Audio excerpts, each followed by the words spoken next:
সর্বপ্রথম বলি মা, আমরা অনেকেই ভাবি যে আমরা এসেছি খালি হাতে, যাব খালি হাতে, কিন্তু সাধুগুরু বৈষ্ণব শাস্ত্র গ্রন্থ অধ্যয়ন করে রাধাকুণ্ডে থেকে আমি যতটুকু জানতে পেরেছি, সাধু সঙ্গ করে জীবনে কেউ কোনোদিন খালি হাতে আসে না, আর কেউ কোনোদিন খালি হাতে যায় না। জয় শ্রী রাধে, জয় শ্রী রাধে, হরে কৃষ্ণ, হরি বল। আগে মালা দাও, আগে মালা পরে তিলক, আগে মালা স্পর্শ করো, করে দাও মা।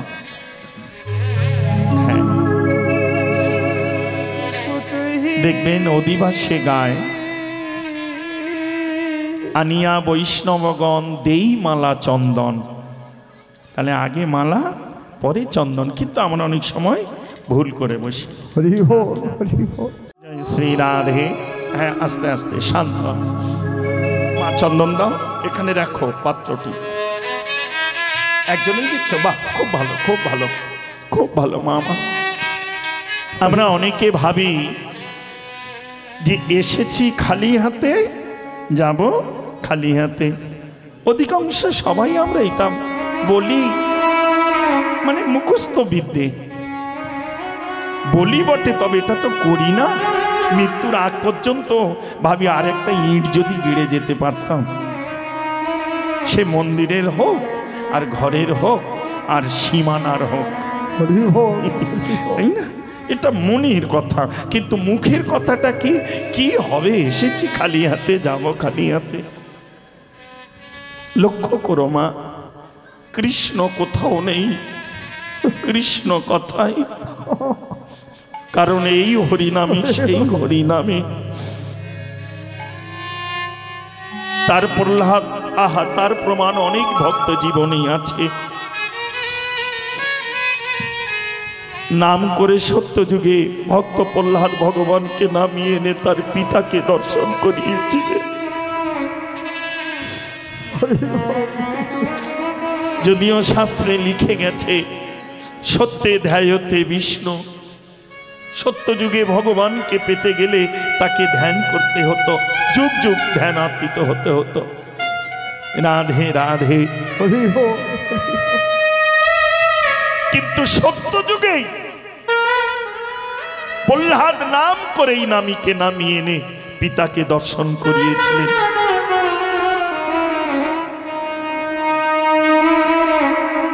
আমাদের অন্তরে ভিতরে একটা থাকে আর বাইরে একটা থাকে, আত্মাও দুটো, একটা জীবাত্মা, একটা পরমাত্মা। অনেকে ভুল করে বলি আত্মা যা চাইছে তাই পাচ্ছি বা খাচ্ছি, তাই না? কিন্তু এটা ঠিক নয়। হরি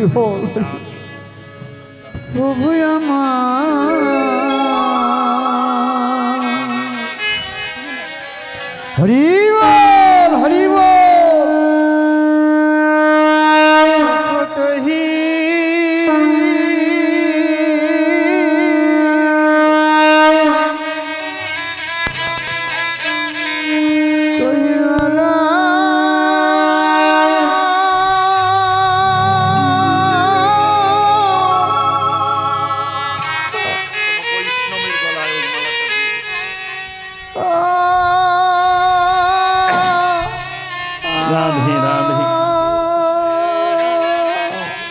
অপরাধ নিস না মা, আমি বলে দিই। শোন মা, এই মা, আমা আমি কি বলছি, মায়েরা ওই বৈষ্ণবের গলায় তুমি মালাটা দাও। ওই যে বৈষ্ণব ওই বাবার পাশে বসে আছে, রাগ করবে না মা, মালা দিয়ে চন্দন দাও। রাধে রাধে, হরে কৃষ্ণ। কেউ যেন আমার জাগতিক জগতের বিচার করে কষ্ট পেও না, হচ্ছে নাহলে আরো কাছে নিয়ে নে না। ঠিক আছে, আচ্ছা আচ্ছা, রাধে রাধে। কষ্ট পেও না, কারণ বৈষ্ণব বয়স দেখে হবে না বা আত্মীয় স্বজন দেখে নয় বাবা। অনেকে মনে ভাবনা আমি জ্যাঠা হই আমায় দিল না, রাধে রাধে। হরি বল। অপরাধ নিষ্ণামা নয়ন দেখলে যায় গো চেনা কৃষ্ণ ভক্ত হয়েছে কিনা। হরি বল। রাধে রাধে। যেটা বারবার আপনাদের জানাচ্ছি মা, মিলিয়ে নাও। বর্ষবাবু,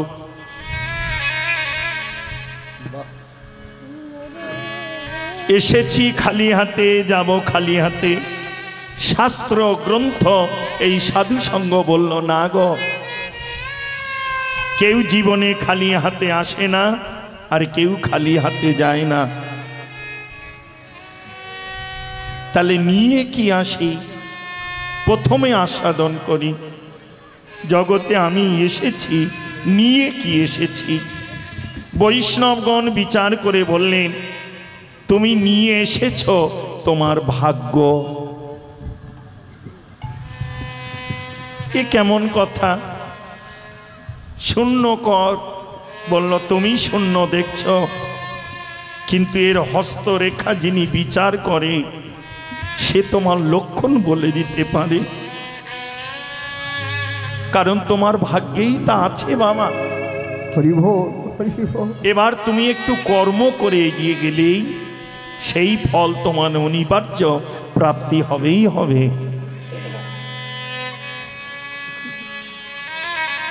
রাধে রাধে। হরি বল। হরি বল। মিলিয়ে নাও মা। হরে কৃষ্ণ। হরি বল। আমরা প্রত্যেকে নিয়ে আসি ভাগ্য। সন্তান যখন সুসময়ে সুপথ দিয়ে প্রসবিত হয়, দেখবেন প্রসবের মুহূর্তেই সেই সন্তানের কর এমনি করে মুষ্টি মারা থাকে। যখন ধরিত্রী মাতৃবক্ষে পড়ে এই বসুমতার পক্ষে, তখনই তার কর দুটি খুলে যায় আর সে কাঁদতে থাকে।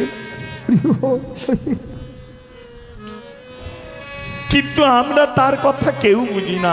আসতে বাবা, 8-9, আমরা কেউ বুঝি না মা।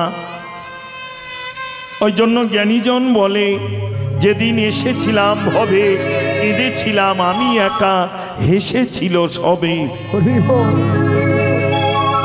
লক্ষ্য করে দেখো। কিন্তু আমি যে কেন কাঁদি সে কেউ জানল না। জানল কে? আমি আর আমার জগৎ স্বামী, যিনি ওই মাতৃ জঠরে জলাশয় কিমিকিটের মধ্যে আমায় দর্শন দিয়েছিল।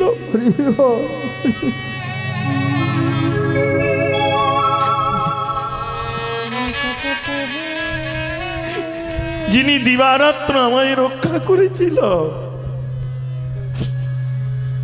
এই গ্যাংটা একটু বন্ধ কর বাবা, ধ্বনিটা একটা আওয়াজ। রাধে রাধে। হরে কৃষ্ণ। হরি বল। আহা রে। মিলিয়ে না মা, আমরা নিয়ে আসি ভাগ্য। তবে এই চর্মচক্ষু দিয়ে দেখা যায় না বলে আমরা মনে করি কেউ কিছু আনি না, কিন্তু না। ডক্টর মহানামব্রত ব্রহ্মচারী টিকাতে এই সিদ্ধান্তটা আছে। এক জমিদার, ভালো করে মিলিয়ে নাও মা, এক জমিদার তারই একটি মাত্র ছেলে। জমিদার মনে মনে স্থির করলো, এই জগতে যে মেয়ের খরচা কম সেই মেয়ের সঙ্গে আমার ছেলের বিয়ে দেব। এখনকার দিনে মায়েদের খরচা কম হওয়া তো দূরে থাক, বেড়েই যায়, তাই না? রসিকতা নাই বা করলাম তোমাদের সঙ্গে, কত কিছু সাজবাজ, তাই না? সাজতে সাজতে এমন জায়গায় এসে গেছি যার গয়নাগাটিতেও মন ভরে না, এবার ভুরুগুলো চেঁচে সরু সরু করে দিচ্ছে।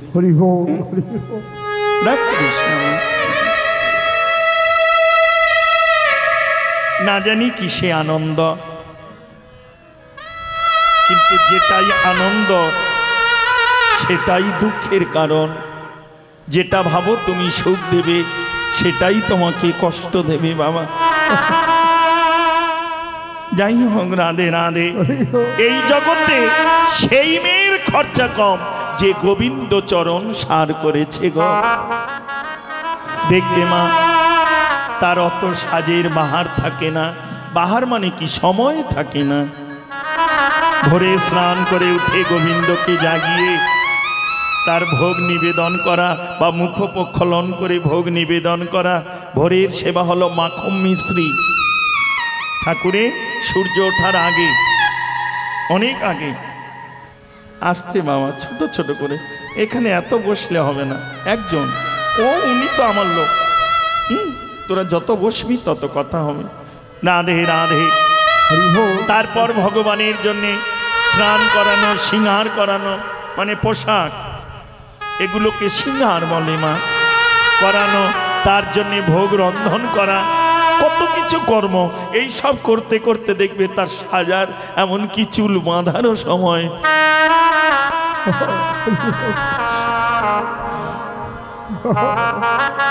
কৃষ্ণ যত মনোপ্রাণ এ জীবনে হয়েছে যার, তার জীবনে আর কিছু নেই বাবা।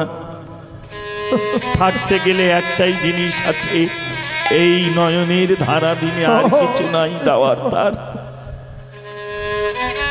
যদি বলে এত বড় মন্দির করলে, এত বড় সেবা, ভক্ত অনেক বড় কর্ম করতে পারে, কিন্তু তার কিচ্ছু নেই।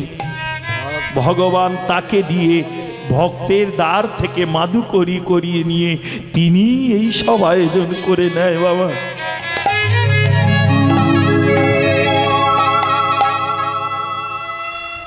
তার কিছু করার নেই, গোবিন্দই সব করায়। যা তিনি ওই খুঁজে খুঁজে জমিদার ওই বৈষ্ণব বাড়ির মেয়ের সঙ্গে ছেলেকে বিবাহ দিল। বেশ কিছুদিন সংসার চলতে লাগলো।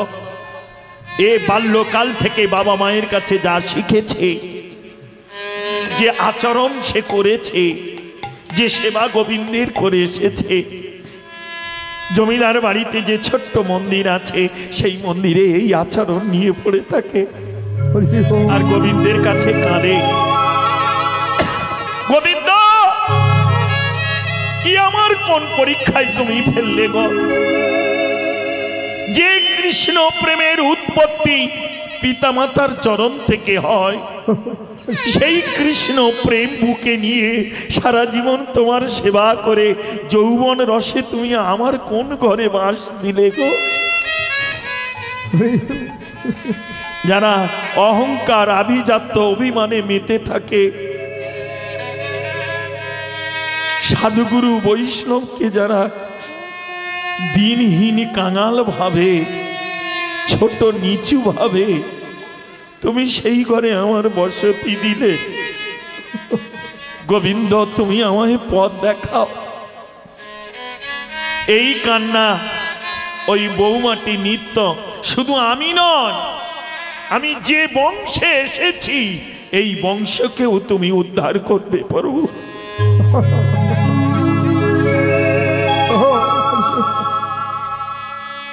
ওই জন্য নারী জাতির দুই কুল, বাপের কুল আর শ্বশুর কুল, এই দুই কুল সমান মা। এই দুই কুলের জন্য কাঁদে, এরা কোনোদিন এক কুলে কাঁদে না। বাপের বাড়ি কিছু হলেও কাঁদে, শ্বশুর বাড়ি কিছু হলেও কাঁদে না। একাদশী উপবাস করে দ্বাদশী প্রভাতে এক শুদ্ধ বৈষ্ণব আশ্রম থেকে এসেছেন ওই জমিদার বাড়ির দ্বারে। কৃষ্ণ নামং ভিক্ষাং দেহি। মা, নামের জন্য আমায় দুটো ভিক্ষা দিবি? তুই দিলে আমি রন্ধন করি ভগবানের সেবা দেব মা। এবার ওই সেবার প্রসাদ পেয়ে আমি একাদশী উপবাস বা একাদশীর পারনা ত্যাগ করব মা। 9:32 মধ্যে পারনা আছে। বৈষ্ণবী কন্যাটি এতদিন পরে বৈষ্ণবকে দেখে, কারণ শাস্ত্রের বিধান বহু জন্মের স্বীকৃতি না হলে বৈষ্ণব দর্শন মেলে না। শাস্ত্রে কথিত আছে, তুমি যতই জপ করো, আহ্নিক করো, তিলক করো, মালা করো, যদি দিন অন্তে কৃষ্ণ ভক্ত দর্শন হয়, জানবে তোমার কৃষ্ণ ভজন হচ্ছে। বাবা হরি বল, হরি বল। জানবে কৃষ্ণ ভজন তোমার হচ্ছে। রাধে রাধে। বৈষ্ণব দর্শন করা মাত্রে ওই জমিদার বাড়ির বৌমা নয়নের জলে ভাসতে ভাসতে বলল, বাবা ক্ষণকাল করো অপেক্ষা। ছুটে গেলেন অন্দর মহলে, শুদ্ধ বসন পরিধান করে গঙ্গার বাড়ি অঙ্গে ছিটাই নিয়ে পবিত্রতা হয়ে একটা পুষ্পপাত্র, আপনারা অনেকেই চেনেন, পিতলের বড় থালার মতো মন্দিরে, এই যেমন মা যেটা নিয়ে এলো ফুলের সাজিগুলো, এই মালাগুলো, ওকে বলে পুষ্পপাত্র। ওই পুষ্পপাত্র এনে তার মধ্যে তন্ডুল, মাঝখানটা তন্ডুল মানে চাল, আশপাশে শাক সবজি, তেল, মরিচ, মশলা, ফল, যা চারিদিকে সাজিয়ে ওই চালের উপরে, তন্ডুলের উপরে দক্ষিণা স্বরূপ 11টা টাকা দিয়ে মাথায় করে নিয়ে আসেন। আর এদিকে বৈষ্ণব তার ভিক্ষার ঝুলিটাই নাম করছে, আর ভিক্ষার ঝুলিটি এখন বৈষ্ণবী মা, মানে জমিদারের বৌমা, বৈষ্ণব বাড়ির মেয়ে তো কাছাকাছি এসে গেছে। এমন সময় উপর থেকে, মানে ওই 3 তলার উপর থেকে শ্বশুর আওয়াজ দিচ্ছে, বৌমা কি করছো তুমি, ফিরে এসো।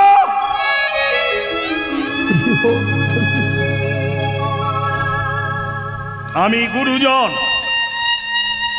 আমি তোমায় আদেশ করছি, ফিরে এসো। আর এদিকে বৈষ্ণব কাঁদছে, মা তুই না দিলে যে গোবিন্দ সেবা আজ দিতে পারবি না।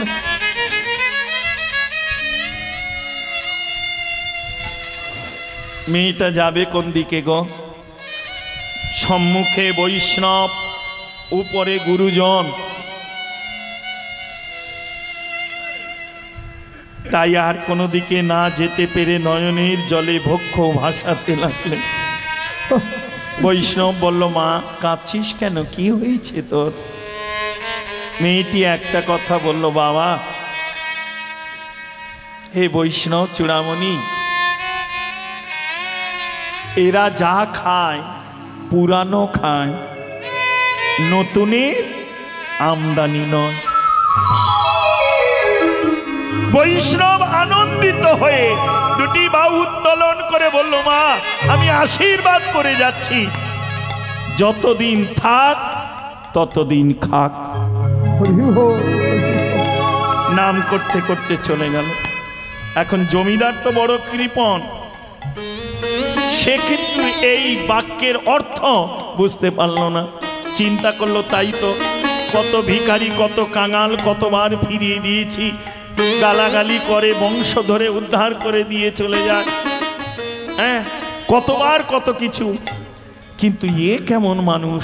আর বৌমা বা কি বলল যে আশীর্বাদ করে গেল, যার মুখের কাছ থেকে গ্রাস আমি কেড়ে নিলাম। বৌমা কি বলল আমায় জানতে হবে। আস্তে আস্তে করে উপর থেকে নিচে নেমে বৌমাকে জিজ্ঞাসা করছে, মা তুমি কি বললে বলো তো? যার অভিশাপ দেওয়ার কথা সে দুহাত তুলে আশীর্বাদ করে গেল, কি বললে তুমি? বৌমাটি কেঁদে কেঁদে বলল, বাবা আপনি বুঝতে পারলেন না। জমিদার বলল, মা জগতে অনেক খুঁজে খুঁজে আমি তোকে এনেছি মা, আমার ঘরের বৌমা করে, তা তুই একবার আমায় একটু বুঝিয়ে বলার চেষ্টা কর না মা, বল না মা। মেয়েটি তখন জিজ্ঞাসা করলো, বাবা তাহলে আপনি আমার কথার উত্তর দিন আগে। আপনি বলুন এই জমিদারিটা কত জন্মের? জমিদার অহংকার বশত সঙ্গে সঙ্গে, কি বলো তুমি, কি একদিন দুদিনের জমিদার?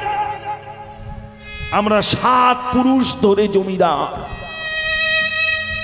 আমার বাবার বাবা সে জমিদার, তারপরে ঠাকুরদা জমিদার, বাবা জমিদার, এমনি করে 7 পুরুষ চলছি এখনো। আবার আমার পরে তোমরা জমিদার। এ কি একদিনের? হঠাৎ মাত্র লটারি কেটে কি আমি জমিদার হয়েছি? কি ভাবো? মেয়েটি তখন বলল, বাবা তাহলে এই জমিদারিটা তোমার নয়? জমিদার বলল, কেন আমার হবে না কেন? বাবা শান্ত হয়ে ভেবে দেখো, 7 পুরুষ আগে যে পরিশ্রম করে অর্থ উপার্জন করে জমিদারি করে গেছে, তুমি জন্মগ্রহণ করেই তা অনায়াসে ভোগ করতে শুরু করে দিলে। জন্মের মুহূর্তের পরে সোনার চামচে তোমার, সোনার দোলনায় সোনার পালঙ্কে তোমার শয়ন। কিন্তু বাবা তুমি তো ভেবে দেখলে না, এ তো তোমার উপার্জন নয়। তবে পেলে কেন? একটাই কারণ, এই বংশে তোমার হয়েছে জন্ম, তাই তুমি পেয়েছ। কিন্তু বাবা গোবিন্দ যদি এই ঘরে তোমায় জন্ম না দিয়ে যদি কোনো দিন দরিদ্র কাঙাল মুচি চন্ডালের ঘরে জন্ম দিত,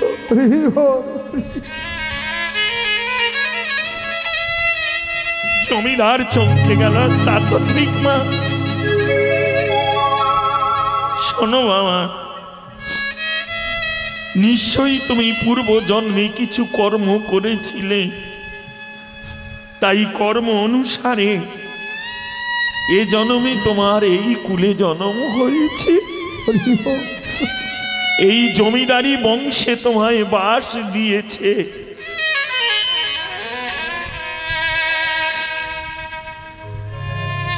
কিন্তু এ জন্মে তো তুমি কারোর কাছে কিছু রেখে গেলে না।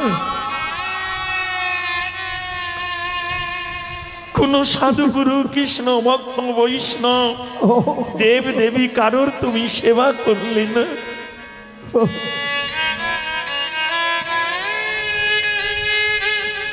তাই পরজন্মে গোবিন্দ কোন কুলে তোমায় জন্ম দেবে?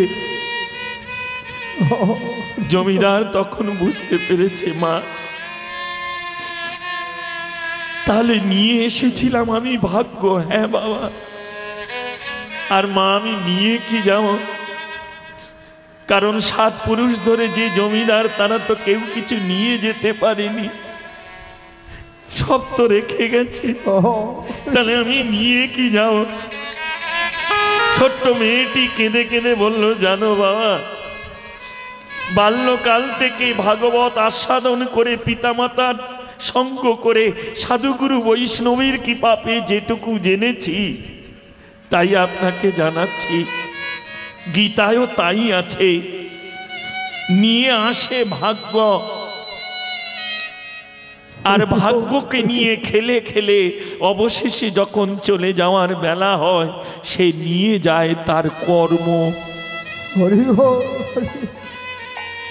এই যে আপনারা এসেছেন মা, এই বাড়ির লোক যতই আপনাদের নিমন্ত্রণ করে আসুক, আর যতই আমাকে অর্থ দিয়ে বায়না করুক, যদি আমাদের ভাগ্য না থাকতো, কারণ এনাকে কথা দেওয়ার আগে আমি যে আরেক জায়গায় কথা দিয়ে আছি, তোমরা এখানে আসার আগে তাকে যে বলে এসেছো, যখন তোমার মনে হবে আমায় ডেকে নিও।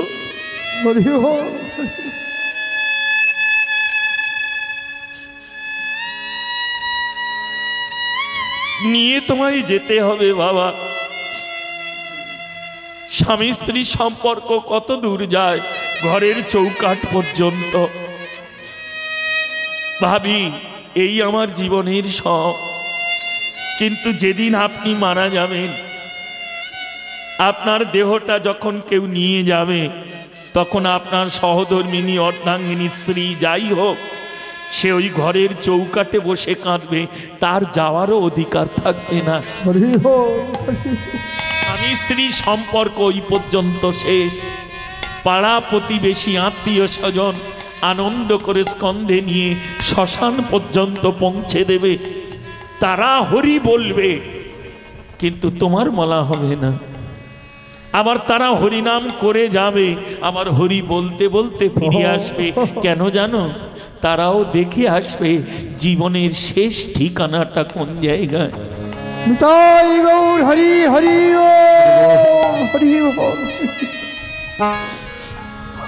তারাও নামিয়ে রেখে শেষ সম্বল একজন থাকবে, সে হলো সন্তান। শুধু মুখে অগ্নি দানটুকু সে অপেক্ষা করবে, যেই অগ্নি দান হয়ে যাবে আর তার কোনো কর্ম। এবার অগ্নিতে তোমার এই দেহটা জ্বলবে, আর তোমার স্বর্ণ অক্ষরে তোমার কর্মগুলো লেখা রবে। সেই কর্মের হিসাবে আবার তোমাকে ধরাতলে পুনর্জন্ম নিতে হবে। জমিদার এই কথা শ্রবণ করে ওই বৌমার কাছে কেঁদে বলল, মারি এতদিন হেলা করে অহংকারে মেতে ছিলাম অট্টালিকায় উপরে বসে, কোনদিন ভেবে দেখি না কেউ তো আমার শনি যাওয়ার নয়, আমার কর্মই আমার শনি যাবে।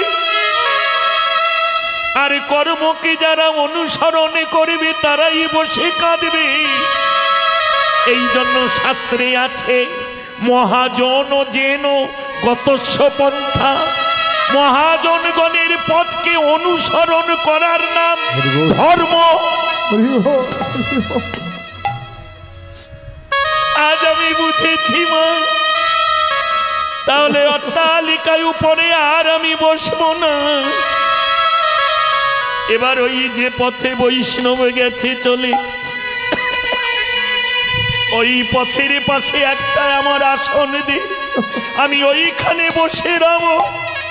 যদি কোনোদিন কোনো কৃষ্ণ ভক্ত বৈষ্ণব এই পথ দিয়ে যায়, আমি তারে চরণে দুটি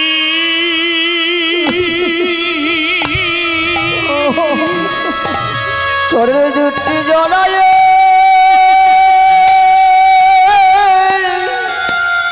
হরিব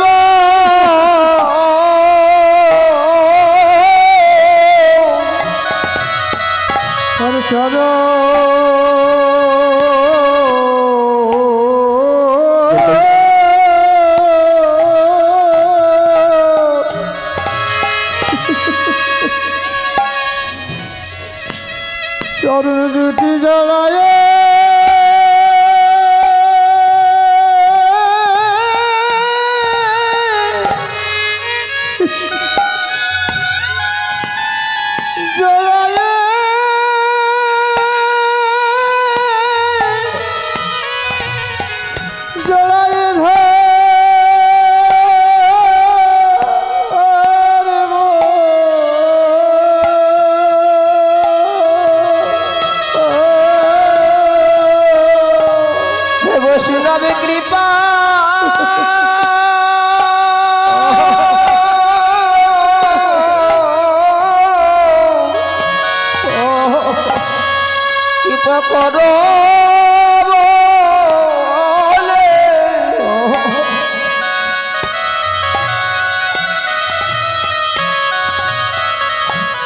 চরণে দুটি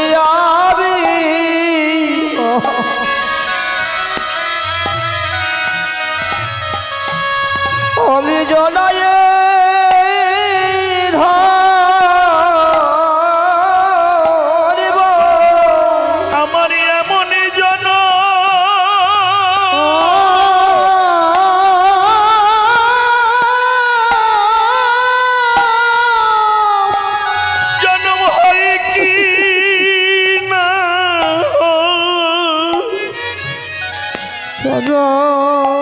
তার চরণ দুটি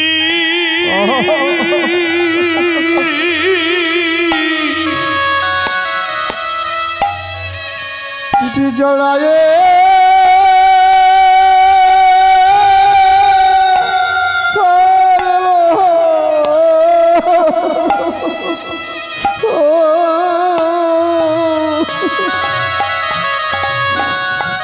আমার এই এমন জন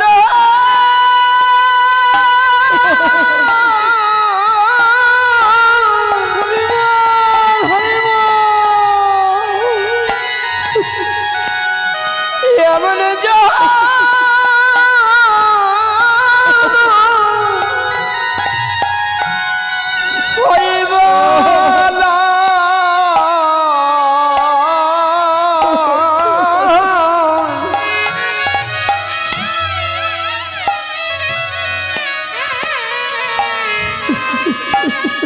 তার চরণ দুটি আমি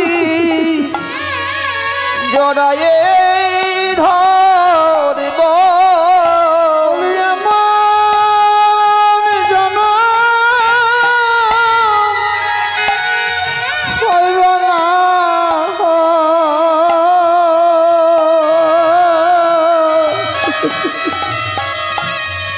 তো চরণ দুটি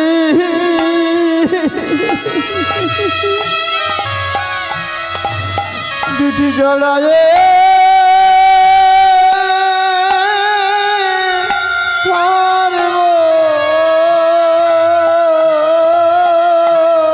বলে বৈষ্ণব কি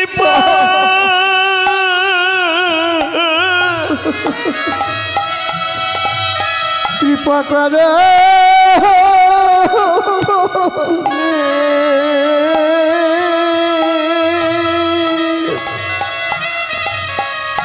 চরণ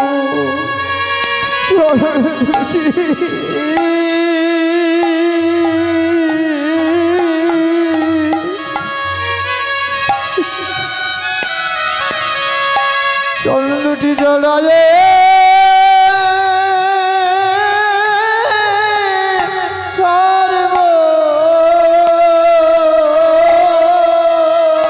বৈষ্ণবে কৃপা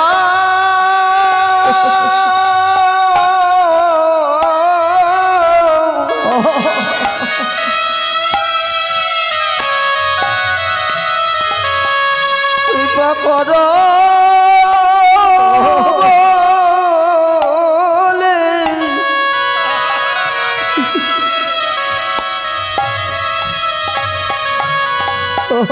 তার চরণ দুটি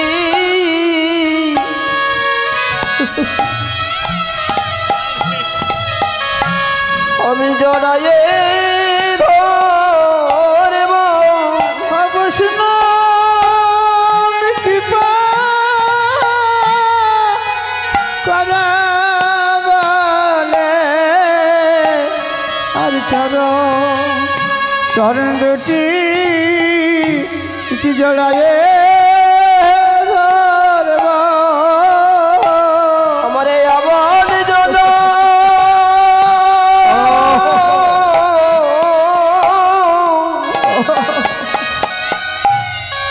হয়ে ভালো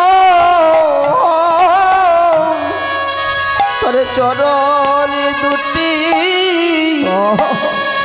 জড়ায়ে ধরব যদি আবার আমি আসি এইভাবে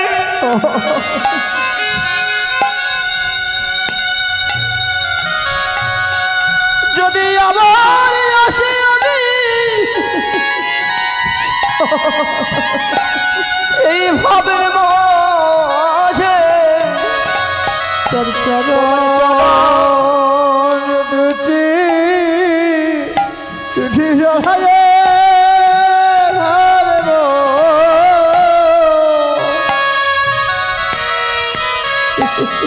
আমারে আবার জল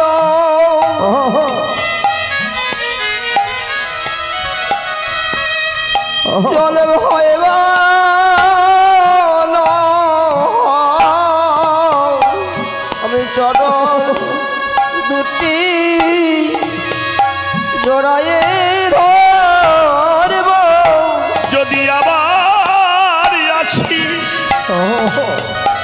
আমি এই ধরা ধামে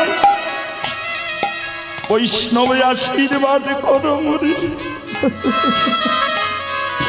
যেন কৃষ্ণ ভক্তের ঘরে আমার জনম হয়। কৃষ্ণ ভক্তের ঘরে আমার জনম হয় গো। কৃষ্ণ ভক্তের ঘরে আমার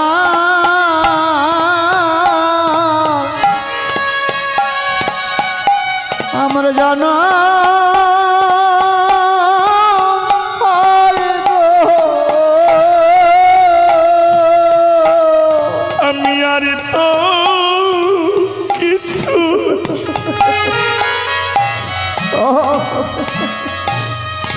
চাই না বৈষ্ণব। কৃষ্ণ ভক্তের ঘরে আমার জনম হয় গো। আমি আর তো কিছু চাই না গো। কৃষ্ণ ভক্তের ঘরে আমার জনম দিও। এই সাধু গুরুর সেবায় আমি মেতে রব। ভক্তের ঘরে আমার জনম হয় গো। সাধু গুরুর সেবায় আমি মেতে রব। ভক্তের ঘরে আমার জনম হয় গো। এই জমিদারি কুলে আমায় জন্ম দিও নাহি। ভক্তের ঘরে আমার জনম হয় গো। জমিদারি কুলে আমার জন্ম দিও না গো। ভক্তের ঘরে আমার জনম হয় গো। আমি অভিমানী না রই ভক্তের ঘরে আমার জনম দিও। মানে জানো না রহিব। ভক্তের ঘরে আমার জনম দিও। যেন ভক্তের চরণে সাধিতে ভক্তের ঘরে আমার জনম দিও। ভক্তের চরণে সাধিতে পারি। ভক্তের ঘরে আমার জনম দিও। এই ভক্তের চরণে সাধিতে কৃষ্ণ ভক্তের ঘরে আমার জনম দিও। হতে জানায় রাখি। ভক্তের ঘরে আমার জনম দিও। হতে জানায় রাখি। ভক্তের ঘরে আমার জনম দিও। হতে জানায় রাখি। ভক্তের ঘরে আমার জনম দিও। ভক্তের ঘরে আমার জনম দিও। সেদিন থেকে ওই বৈষ্ণব আহা হরি বল। জমিদার তার অহংকার আভিজাত্য দূরে ফেলে তিনি ওই পথের পাশেই বসলেন। যদি কোনোদিন কোনো ভক্ত বৈষ্ণবের কৃপা হয়, কারণ কৃষ্ণ কৃপা সবজনে, সাধুগুরু বৈষ্ণবের কৃপা কোনো ভাগ্যবানে। এই যে আপনারা এসেছেন মা, কৃষ্ণ কৃপা আপনাদের হয়ে গেছে। তিনি যদি কৃপা না করতেন তাহলে আপনিও এখানে আসতে পারতেন না। রাগ করো না মা, কারণ তিনি আছে বলেই, তাই তার কৃপা হয়েছে বলে আশা হয়েছে। কিন্তু সাধুগুরু বৈষ্ণবীর কৃপা এ কি সবাই পাবে বাবা? আবার কি জানো, শাস্ত্রে বলছেন হয়তো সাধুগুরু বৈষ্ণব কৃপা করে, কিন্তু সবাই যে ধরে রাখতে পারে না। ভগবানের সঙ্গে ভালোবাসা সবাই করে মা, ভালোবাসা সবাই করে, কিন্তু ভালোবাসা, বাসা মানে কি? ঘর। ভালোবাসা সবাই করে, কিন্তু ভগবানের জন্য ভালোবাসা সবাই গড়তে পারে না গো। তাই মহাপ্রভু তিনি আপনি আচরি ধর্ম জীবের শিখাইতে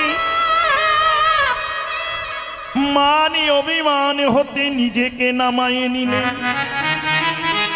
শাস্ত্রে বললেন আগে নাম। এখন না একটু দেরি কর না মা, এখানে বস। হ্যাঁ একটু দেরি কর, আর না হলে ওই গাড়ির ওই দিকে গিয়ে থাক, যদি কেউ চলে যায় তাকে দিবি, আর আমি তোদের ডেকে নেব, প্রসাদ দেওয়ার সময় আমি ডেকে নেব। হ্যাঁ এত তাড়াতাড়ি দিস না। রাধে রাধে। কোন দিকে? ও দিচ্ছ, আচ্ছা দাও দাও বাবা দাও, আমাদের এসে গেছি যখন, আর দেরি করিস নি। যাক, আসলে কি জানিস মা, ভজন আর ভোজন দুটো একসঙ্গে হবে না, কারণ মানুষের মন তো এমনিতে এক পলকের জন্য মনকে ধরে রাখতে পারি না। আর এতক্ষণ সময় রাধে রাধে দিতে থাক বাবা, দেরি করিস না, তাড়াতাড়ি। এই দুষ্টু ভাইরা বসে পড়, বসে পড়। হ্যাঁ বসে পা, তাতে বেশি পাবি। হ্যাঁ রাধে রাধে। যাক, জয় শ্রী রাধে। আহা হা। তাই বলল, হে জীব জগতে কেউ যেন মান অভিমান নিয়ে থেকো না মেতে, এটাই যেন জীবনে এসেছ ভবে যেতেই হবে। তবে কিবা নিয়ে এলে, কিবা কর্ম করে গেলে, সেটাই তোমার জীবন। যেমন কর্ম করে যাবে তেমন কুলে তোমার জন্ম হবে। তাই মহাপ্রভু নিজে নেমে নামকে আশ্রয় করে নয়নের জলে ভাসছেন। অগ প্রেম জলে ডুবু ডুবু লোচন তারা, প্রেমের মূরতি খানি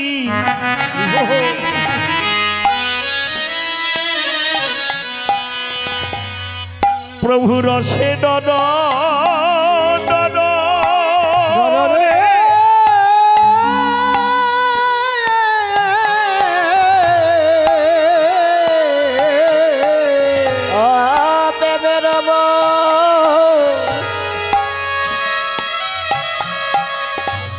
মূরতি খানি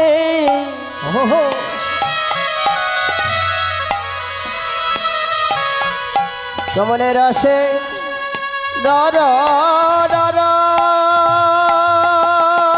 রে। আরে রাধা বলে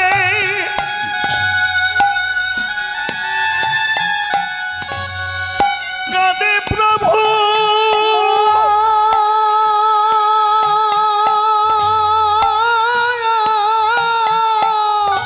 আরে করি উচ্চ ঈশ্বর রে। আরে রাধা বলে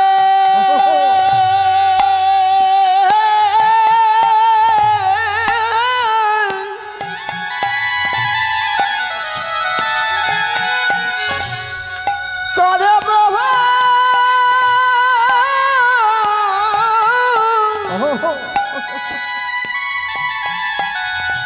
ও কাঁদে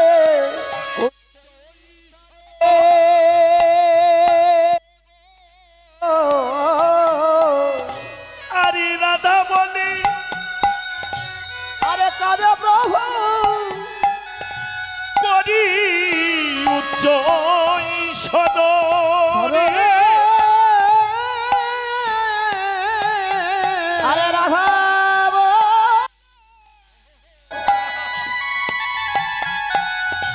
আরে কাঁদে প্রভু,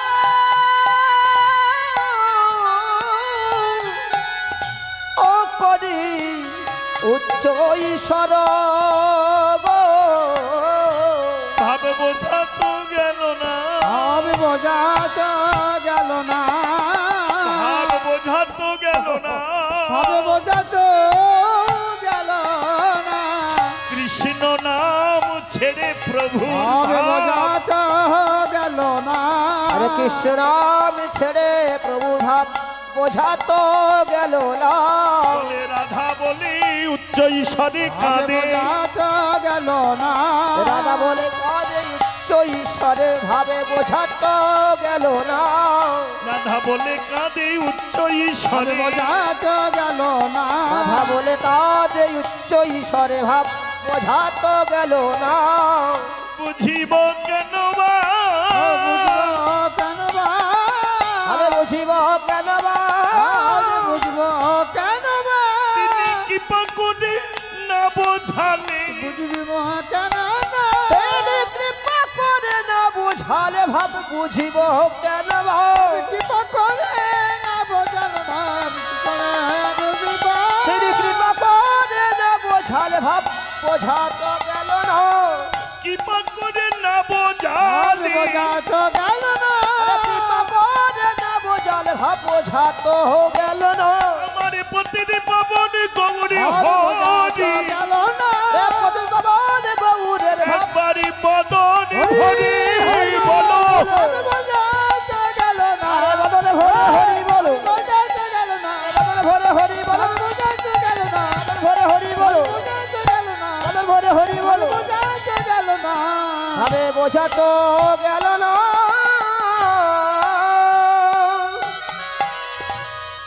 রাধা বলে কাঁদে প্রভু করি উচ্চ ঈশ্বর, করে উচ্চ ঈশ্বর।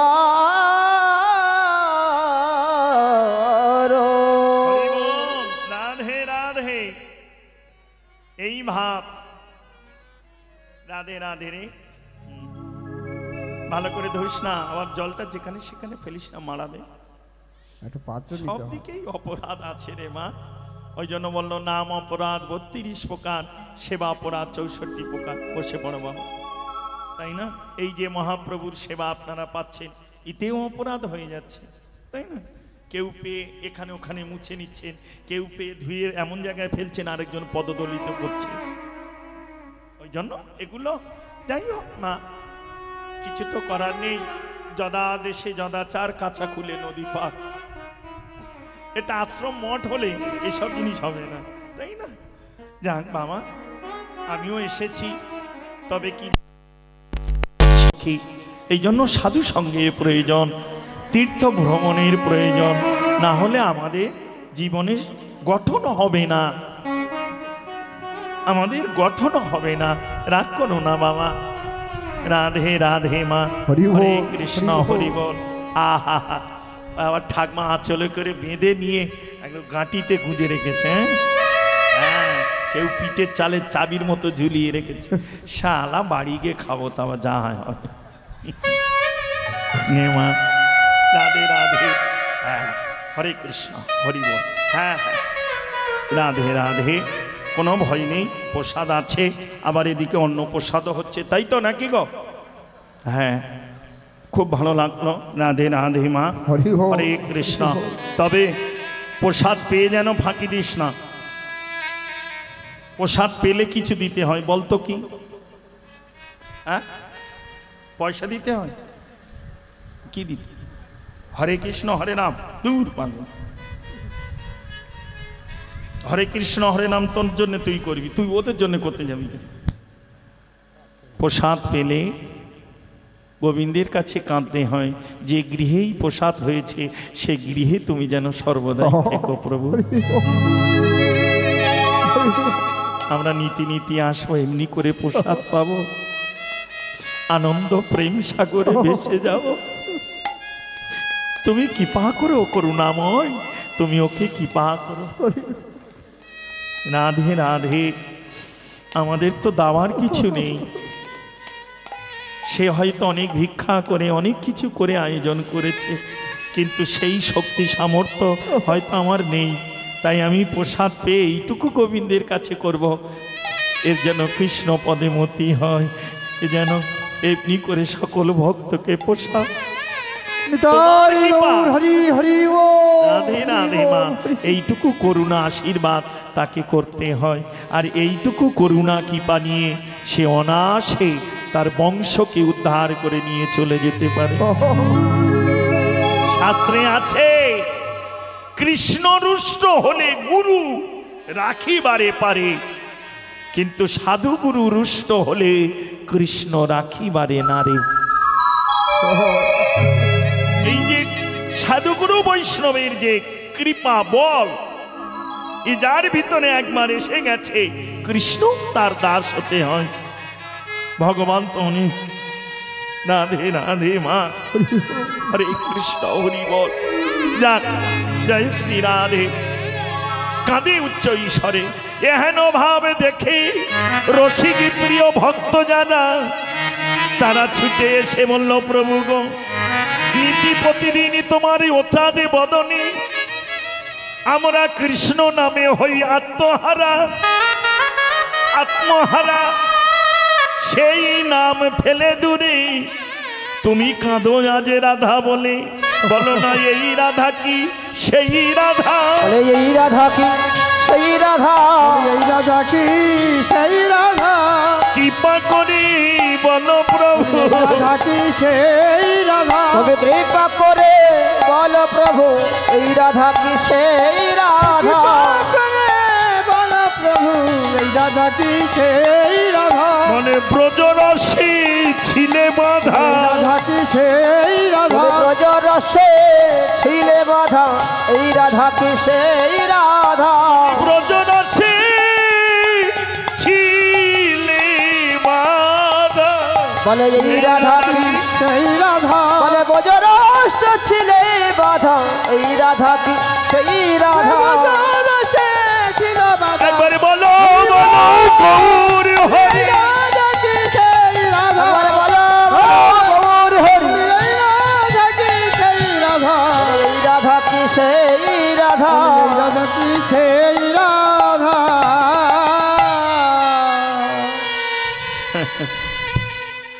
কারণ এহেন ভাব এই নাম জীব তো আগে পাইনি।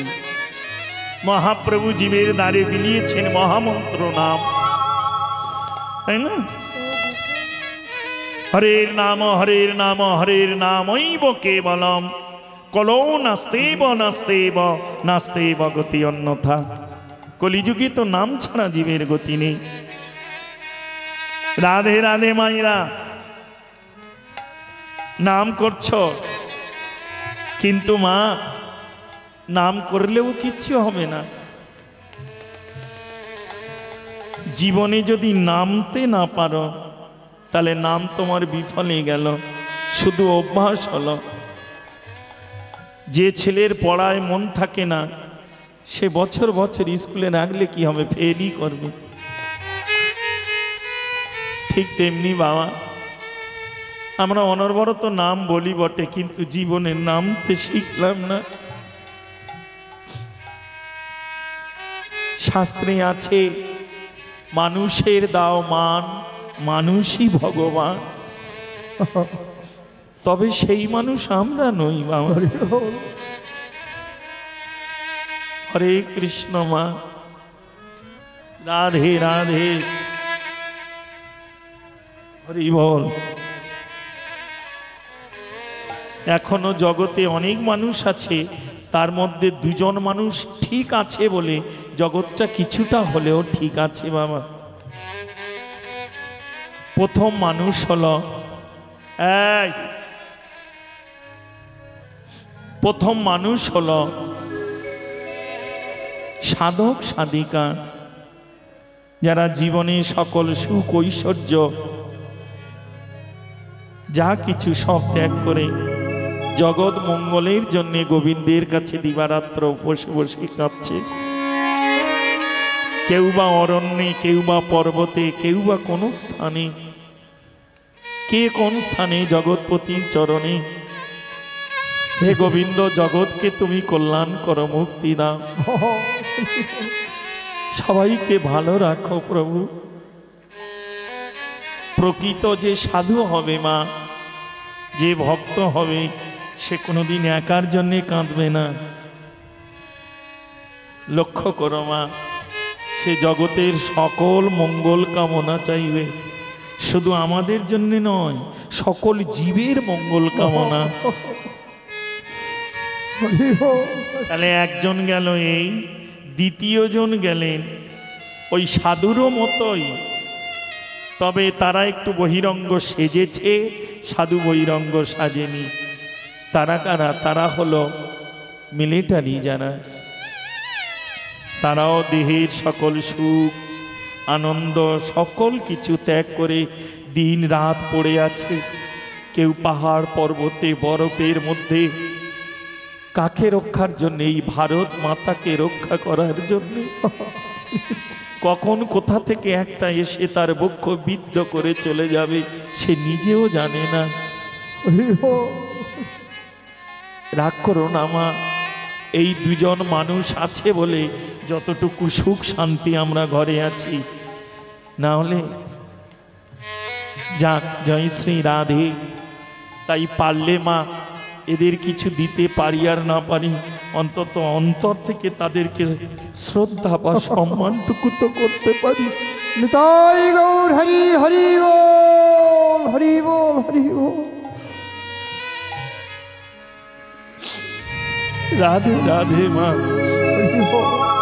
ভেবে দেখো না, স্ত্রী পুত্র পরিজন বিষয় বৈভব সব কিছু নিয়ে আমরা কত সুখে আছি, আর তাদের অভাব কি? সামান্য কটা মিলিটারি পয়সা পায় বলে তাই তাদের সকল সুখ ঐশ্বর্য ত্যাগ করে জলে জঙ্গলে কোথায় না দাঁড়িয়ে আছে। কাকে রক্ষা করার জন্যে? এই ভারত মাতাকে রক্ষা করার জন্যে, আমাদের মতো অগণিত জীবের সুখ শান্তি দেওয়ার জন্য। ভেবে দেখো মা, এদেরও তপস্যা কম না, এদেরও ত্যাগ কম না। একটা সাধু যে কেউ সাজতে পারে মা, 5 মিনিট কি 10 মিনিট সময় লাগবে। একটা ব্লেড আনলো, নেড়া হলো, তিলক মাটি একটা পোশাক পরলো, হয়ে গেছি বাস। লক্ষ্য করো বাবা, কিন্তু একটা সাধুত্ব ধরে রাখতে গেলে, সাধু সাজতে 5 মিনিট 10 মিনিট সময় লাগবে, কিন্তু সাধুত্ব ধরে রাখতে গেলে তাকে অনেক কঠোর পরীক্ষা দিতে হবে, অনেক পরিশ্রম তপস্যার প্রয়োজন। শীত গ্রীষ্ম বর্ষা তার কাছে কিছুই মনে থাকবে না। ঠিক একটা মিলিটারিও তৈরি হতে গেলে আপনাদেরই সন্তান, আপনাদেরই স্বামী, তাদের কত পরিশ্রম,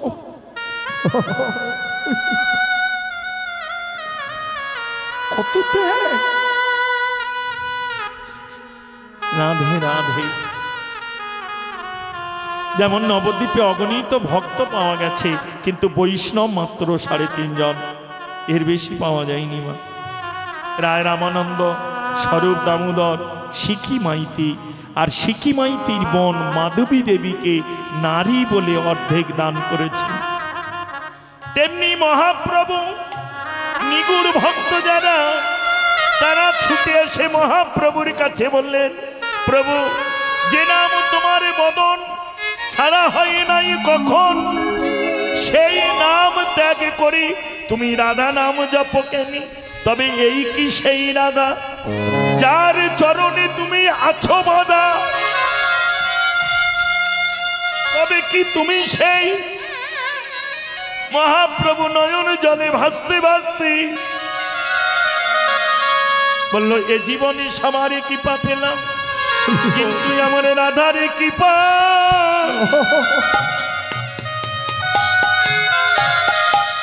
হলো নারী। আমার রাধারে কৃপা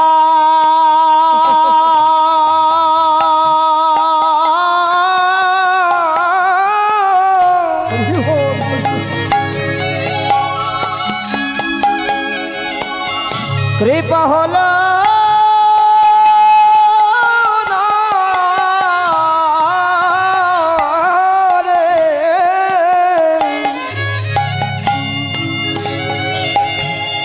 আমার রাধার কৃপা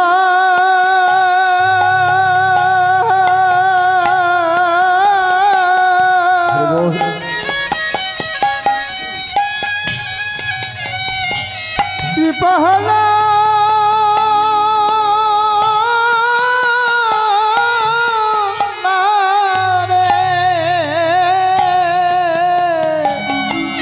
জগতে সবারই কৃপা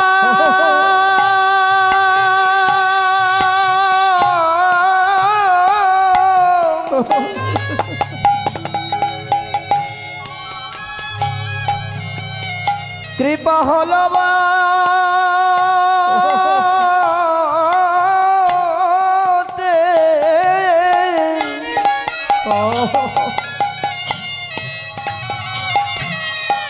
কিন্তু রাধারী কৃপা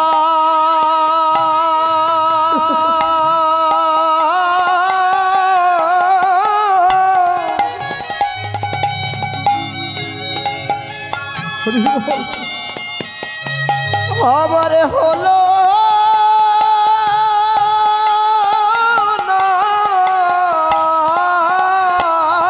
রে। আমি যতই কাঁদি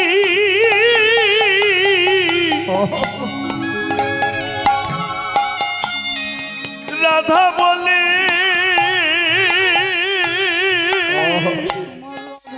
রাধার কৃপা আমার হলো আমি যতই কাঁদি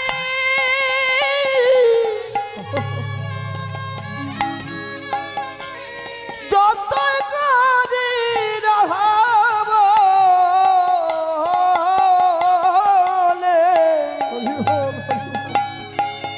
কিন্তু রাধার কৃপা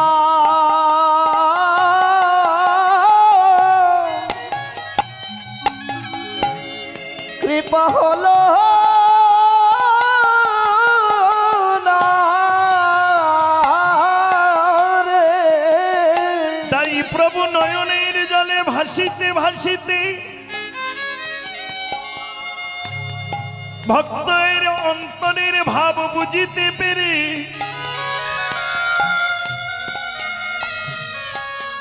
এবার তিনি ব্রজলীলার ভাব জানাচ্ছেন। আপনার বাম পদ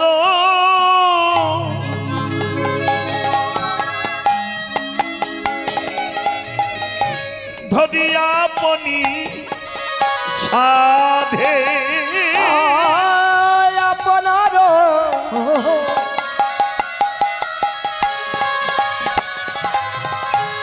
বামে পদ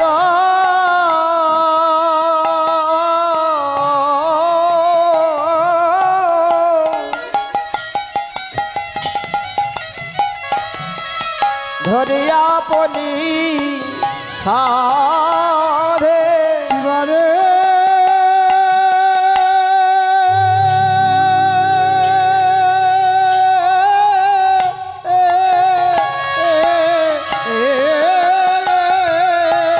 বলে আপনার বামে পদ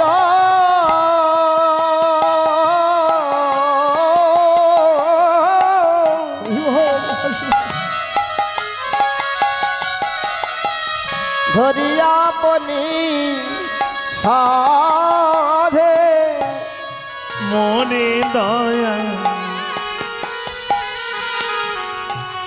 কর বলি প্রভু ভাসে নয়ন জলে আমার দয়া কর বলে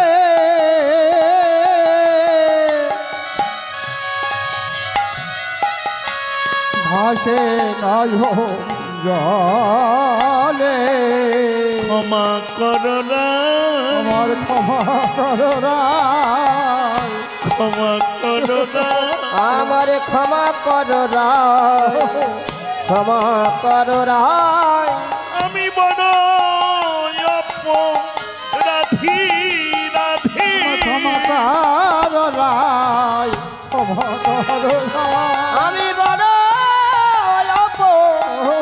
রাধি বটে ক্ষমা করো রায় ক্ষমা করো রায় কান্দিয়া কহে পুন